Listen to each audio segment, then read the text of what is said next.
एक राजा, नृग नाम के राजा थे।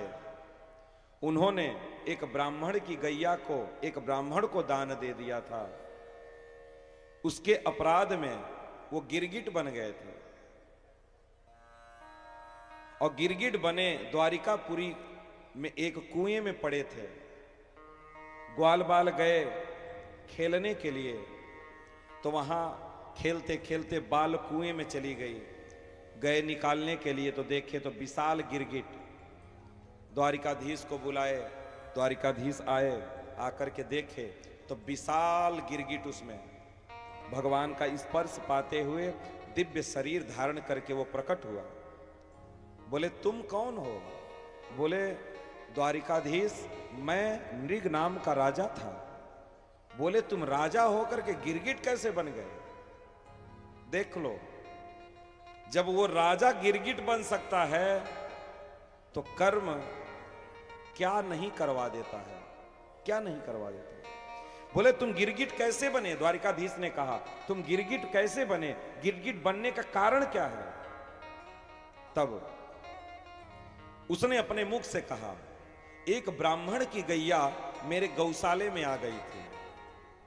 क्योंकि नृग नाम के जो राजा थे ये गौ दान करते थे, बड़ी निष्ठा बड़ी श्रद्धा से गौदान करते थे, प्रत्येक दिन गौदान करते थे।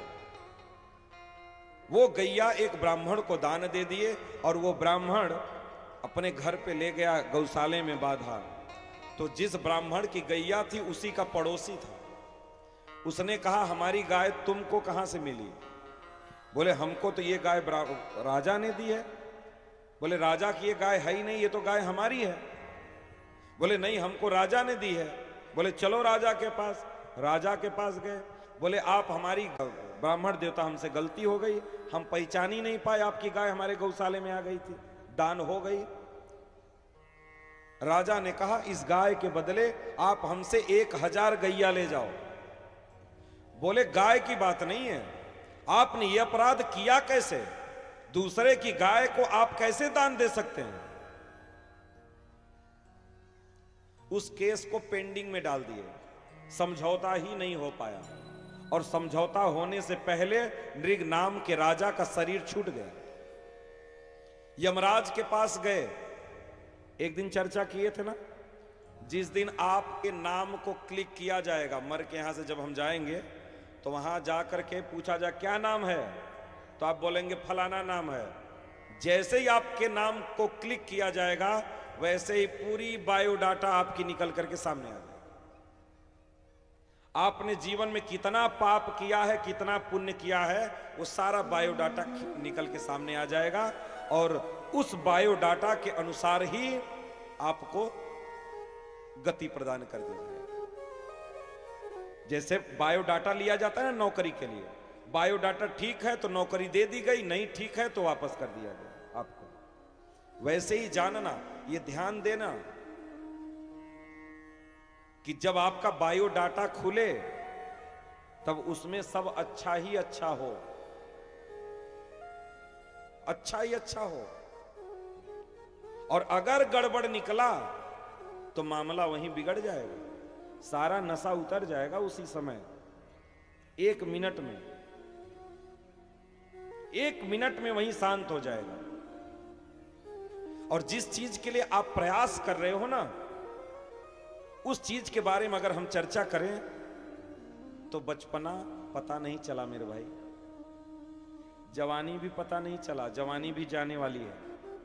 कुछ समय की और बात है, 2 4 5 साल 10 साल का।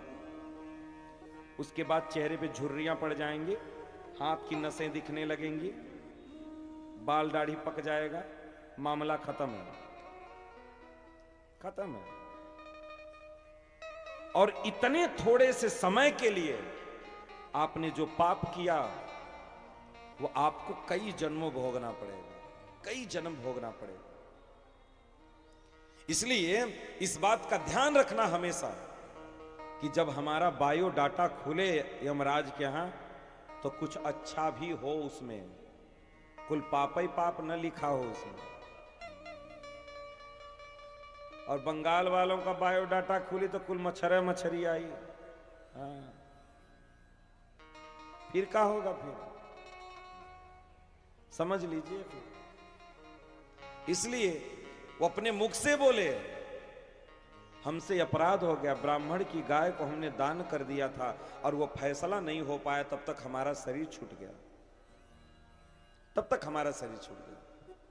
तो यमराज जी पूछे, अच्छा ये बताओ, आपको आपके पापों की पहले सजा दी जाए कि आपके पुण्य को आपको दिया जाए? बोले देखिए, जीवन में हमने पुण्य तो बहुत किया है, उसका परवाह नहीं, लेकिन पहले आप हमारे जो पाप हैं उसकी सजा दे दीजिए, हम भोगना चाहते हैं। बोले तब इसकी सजा है, आपको गिरगिट बनना पड़ेगा एक जन्म। बोले कोई दिक्कत नहीं है। वही नृग नाम के राजा गिरगिट बने और गिरगिट बन करके द्वारिकापुरी के कुएं में पड़े थे।